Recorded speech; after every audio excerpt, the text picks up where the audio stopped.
తెలంగాణ రాష్ట్ర రోడ్డు రవాణా సంస్థ ఆధ్వర్యంలో కూషాయిగూడ డిపో పరిధిలోని ఈసీఐఎల్ బస్టాండ్లో మహాలక్ష్మి ఉచిత బస్సు ప్రయాణ పథకం సందర్భంగా ప్రత్యేక కార్యక్రమం నిర్వహించారు.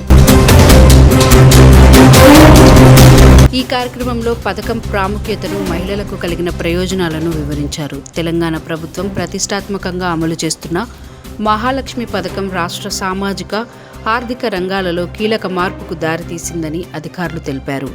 మహిళా సాధికారతను లక్ష్యంగా ప్రారంభించిన ఈ పథకం ద్వారా లబ్ధి పొందిన మహిళల ప్రయాణ ఛార్జీలు మొత్తం 10,000 కోట్ల మార్కును చేరుకున్నట్లు వెల్లడించారు. కూషాయిగూడ డిపో మేనేజర్ వేణుగోపాల్ మాట్లాడుతూ, గతంలో సాధారణ మరియు మధ్యతరగతి మహిళలు, విద్యార్థినులు, కూలీలు నెలకు 1,500 నుంచి 2,500 వరకు రవాణా ఖర్చులు వెచ్చించేవారని చెప్పారు. ప్రస్తుతం ఈ పథకం ద్వారా ఆ మొత్తాన్ని పొదుపు చేసుకునే అవకాశం కలిగిందని, రాష్ట్ర వ్యాప్తంగా ఈ పొదుపు 10,000 కోట్లకు చేరడం మహిళల ఆర్థిక స్వావలంబనకు నిదర్శనమని పేర్కొన్నారు. మాజీ కార్పొరేటర్ బొంతు శ్రీదేవి మాట్లాడుతూ, మహాలక్ష్మి పథకం అమలుకు ముందు ఆర్టీసీ బస్సుల్లో మహిళా ప్రయాణికుల శాతం సుమారు 40% ఉండేదని, ప్రస్తుతం అది 67% పెరిగిందని తెలిపారు. ఈ కార్యక్రమంలో మాజీ corporator Pavani Reddy, Kushaiguda depot assistant manager Chandramouli, MFN Keerthi Kumar, head constable Lakshmaiah, Rajesh Naidu, welfare member Ramulu, Mahender Reddy, SBI Bhagavantham, driver Upender, conductor Babu తదితరులు పాల్గొన్నారు. సహచర కార్పొరేటర్ మరియు నా ఆప్త మిత్రురాలు బొంతు శ్రీదేవి గారికి, అలాగే గోపాల్ యాదవ్ గారికి, రాజు గారికి, నీరజారెడ్డి గారికి, వేదిక మీద ఆసీనులైన పెద్దలకు, వేదిక ముందు ఆసీనులైన మహిళా మూర్తులకు అందరికీ కూడా వేదికను అలంకరించిన పెద్దలు, ఆర్టీసీ డిపో మేనేజర్ గారు వేణుగోపాల్ గారికి, మరి మాజీ కార్పొరేటర్ సహచర సోదరిమణి పావనిరెడ్డి గారికి, రాజగౌడ్ గారికి, గోపాల్ గారికి, నీరజారెడ్డి గారికి, మరి ఆర్టీసీ సిబ్బందికి, మరి ముందర కూర్చున్న నా మహిళా మనులందరికీ కూడా పేరు పేరున హృదయపూర్వక నమస్కారాలు తెలియజేస్తాం. చాలా సంతోషం అనిపిస్తూ ఉంది మీ అందరినీ కూడా కలుసుకోవడం. మరి ఈరోజు ఆర్టీసీ బస్సులో మరి మహిళలు ఎంతో స్వేచ్ఛగా, స్వతంత్రంగా, మరి ఎక్కడికి అంటే అక్కడికి మరి టెన్షన్ లేకుండా ప్రయాణం చేస్తున్నారు అని అంటే మరి రేవంత్ రెడ్డి గారి చలవ అని సందర్భంగా తెలియజేస్తాం. ఎందుకనంటే మరి ఆనాడు 10 ఏళ్ల కిందట 40% మంది మాత్రమే మరి ఈ ఆర్టీసీ బస్సు ఎక్కుతూ ఉంటుండే.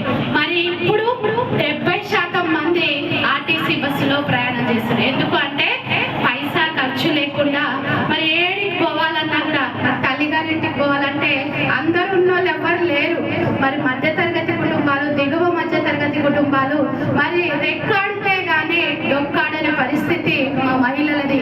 కాబట్టి మరి ఆనాడు ఎలక్షన్లో ఇచ్చిన హామీ మేరకు తుక్కుగూడలో మరి రేవంత్ రెడ్డి గారు, సోనియా గాంధీ గారు, రాహుల్ గాంధీ గారు మరి 6 పథకాలు అమలు చేస్తామని అమలు చేసి మహాలక్ష్మి పథకాన్ని 48 గంటలలోనే ఉచిత బస్సు ప్రయాణం మహిళలకు ఇచ్చిన ఘనత రేవంత్ రెడ్డి గారిదని తెలియజేస్తా ఉన్నారు. మరి ఈరోజు మరి ఏడికి పోవాలన్నా, కేవలం హైదరాబాద్ జంట నగరాలే కాకుండా యాదగిరిగుట్టకు పోవాలన్నా, మరి సమ్మక్క సారకకు పోవాలన్నా, కొమరెల్లి మల్లన్నకు పోవాలన్నా, మరి అక్క చెల్లెళ్ళు ఫోన్లలో మాట్లాడుకొని మరి బస్ స్టాప్కి వచ్చి బస్సు ఎక్కి అందరూ చక్కగా మరి ఐక్యతకు నిదర్శనము ఈ ప్రభుత్వం అని కూడా తెలియజేస్తాం. అదేవిధంగా పేదోళ్ళ కోసం, బడుగుల కోసం, బలహీనుల కోసం ఇందిరమ్మ రాజ్యం రావాలని అందరూ కూడా కోరుకున్నారు. వచ్చిన రాజ్యంలో మరి పేదల కోసం, ముఖ్యంగా మహిళల కోసమే ఆలోచిస్తుంది రాష్ట్ర ప్రభుత్వము, రేవంత్ రెడ్డి గారు అని తెలియజేస్తా ఉన్నారు. ఎందుకనంటే మన అందరికీ కూడా తెలుసు, మరి కరెంటు 1000-1200 కరెంటు బిల్లు కడతా ఉంటుండే. ఈ రోజు గృహజ్యోతి పథకం కిందట మరి అందరికీ కూడా గరీబోళ్ళకి మరి పైసా లేకుండా కరెంటు బిల్లు గవర్నమెంటే కడతా ఉంది. మరి పేదోళ్ళు గొప్పోళ్ళకు తేడా ఉండకూడదు. గొప్పోళ్ళు ఏ అన్నం తింటారో మరి నా పేదింటి ఆడబిడ్డలు కూడా అదే అన్నం తినాలని ఆలోచన చేసి మరి ఈరోజు సన్న బియ్య పథకాన్ని ఇస్తున్న ప్రభుత్వం రేవంత్ రెడ్డి గారి ప్రభుత్వం అని గర్వంగా కూడా తెలియజేస్తా ఉన్నాను. అదేవిధంగా మీ అందరికీ తెలుసు, ఆరోగ్యం బాగుంటే కుటుంబం బాగుంటుంది, కుటుంబం బాగుంటే సమాజం బాగుంటుంది. మరి ఈరోజు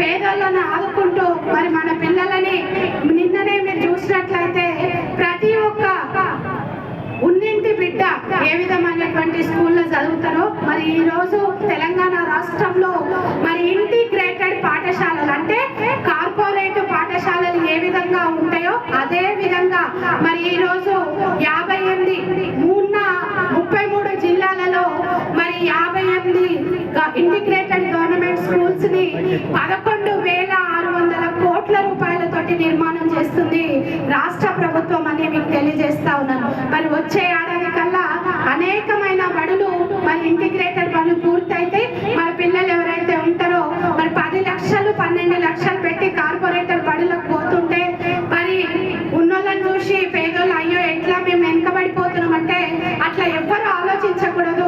మరి మహిళ కన్నీరు కార్చకూడదు. మహిళ కన్నీరు కాస్తే ఆ ఇంటికి మంచిది కాదని ఆలోచన చేసి మరి విద్య వైద్యం అని అంటేనే ఇందిరమ్మ రాజ్యం. ఆనాడు ఇందిరమ్మ రాజ్యంలో విద్యకి వైద్యకి ఎక్కువ ప్రాధాన్యత ఇచ్చినది. మరి ఈ రోజు అదే బాటలో నడుస్తూ రేవంత్ రెడ్డి గారు మరి విద్యకు వైద్యానికి ప్రత్యేక పీట వేస్తున్నదని ఈ సందర్భంగా తెలియజేస్తా ఉంది. ఇట్లా అనేకమైనటువంటి ఇక్కడ ఉన్న మహిళలకు తెలుసు. ఇట్లా చెప్పుకుంటూ పోతే చాలా ఉన్నాయి. రాబోయే రోజులలో కూడా మన మహిళలకు అద్భుతమైన పథకాలను అందించబోతా ఉంది కాంగ్రెస్ ప్రభుత్వం, ఇందిరమ్మ రాజ్యం. కాబట్టి ఇక్కడ వచ్చిన మహిళలందరికీ కూడా మరొకసారి పేరున హృదయపూర్వక నమస్కారాలు తెలియజేస్తూ నన్ను ఇక్కడికి పిలిచిన ఆర్టీసీ యాజమాన్యానికి, సహచర సోదరిమణికి, ప్రతి ఒక్కరికి కూడా అందరికీ కూడా హృదయపూర్వక నమస్కారం.